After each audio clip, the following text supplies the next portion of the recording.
Hello and welcome to another video. In this video we're going to be working on the second problem from Weekly Contest 388, and it's maximize happiness of selected children. So in the problem you're given an array happiness of length n and a positive integer k, and there are n children standing in a queue where the ith child has happiness value happiness I. You want to select k children from these n children in k turns. Each turn you select a child, and the happiness value of all the children that have not been selected decreases by 1. Note that happiness cannot become negative, and is only decremented as positive. Return the maximum sum of the happiness values of the selected children. So they kind of tell you what to do in the example. So essentially in the first one you can pick 2. So you pick this child with value 3, and then the other 2 go down to 0, 1, and then you pick the child with value 1. So you get a total of 4. In the second example, you can pick one child and then all of them drop to 0, so you just get a 1.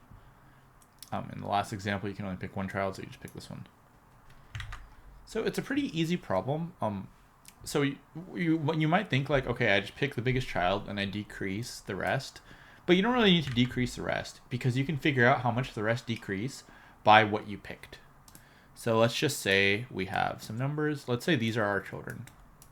Like, we'll just put these values in here. So obviously you're going to want to like sort the array and always pick the biggest child. They show that to you from the examples.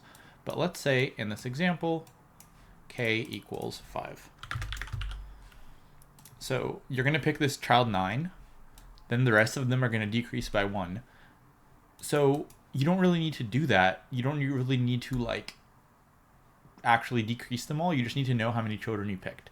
So when you picked one child, all of them are going to decrease by 1. So we can just have like another variable, or you can decrease k or something, or you can have a variable equal to 0. So you can have a variable equal to 0. Let's call it like decrease. And anytime you pick a child, you just increase it. So you pick a child, you increase the variable. Then we're going to want to pick this one. So what's the value of it? Well, it's going to be the value of it minus the children we picked. So we picked one child, so this is going to be a 7 now. So we're going to add 7. Now this decrease, we pick 2 children now, so all the rest of the children decrease by 2. So now we pick the 7 minus 2, so we get 5. And now we picked 3 children, so all of them are going to decrease by 3. So we're going to pick this one over here, and this is 6 minus 3, so we will get 3. And this decrease, we picked 4 children, so now that will be 4. Then we're going to want to pick this one next, so 5 minus 4, so we'll get 1. And then we have 5 children.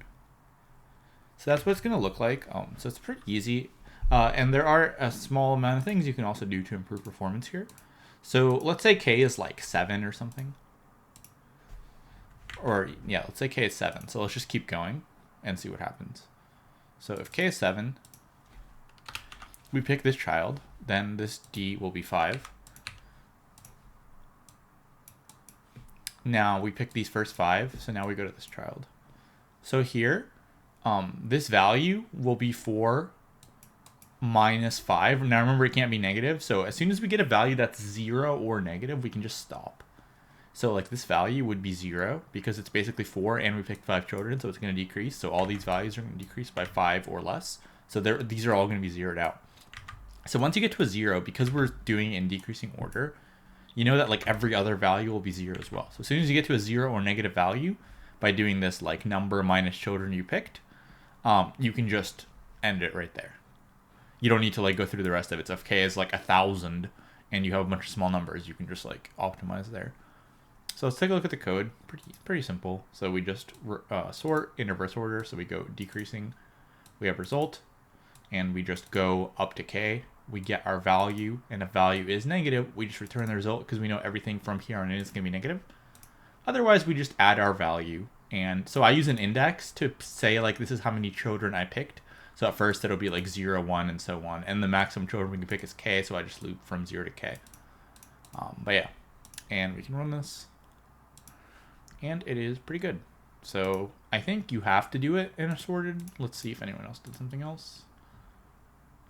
Priority queue, so that's sorted, sorted, sorted, sorted.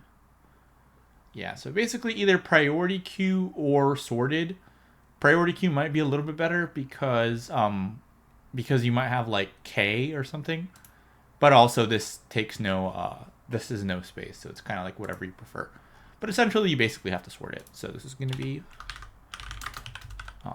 n log n and space of 1. Or yeah, you can probably use a heap and save a little bit of time. It might be like some k log n or something instead of sorting. But you're going to have to use a heap so you get space. So it's kind of like trade-offs there. But yeah, either way, pretty easy one. And yeah, so thanks for watching. And if you guys have any questions, as always, please write in the comments. And I'll see you in the next one.